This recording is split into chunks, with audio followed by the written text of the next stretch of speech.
ఇంటి రెంట్ కట్టకుండా ఇంకా ఏం చేస్తున్నావు? సాయంత్రం కంతా రెంట్ కట్టలేదు అనుకో, గుండాలన్నీ తీసి బయట వేసేస్తాను.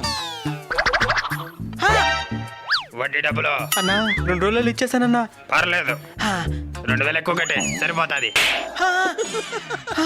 అమ్మ నేను హాస్పిటల్కి వేరే తీసుకొని పోవాలా? Bike EMI, current bill, gas bill, school ఫీజులు. ఏంద్ర మెసేజా? మీ రీఛార్జ్ గడువు 29 ఉంది.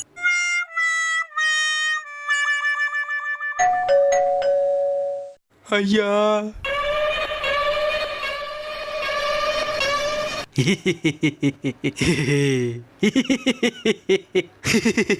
అయ్యా ఏందయ్యా నన్ను నడుపుకున్నావా? మా మధ్యతరగతి బతుకుల గురించి మీకు చెప్పినా అర్థం కాదులే. అందరికి అర్థమయ్యే విధంగా ఒక మంచి డైలాగ్ లో చెప్పండి అయ్యా.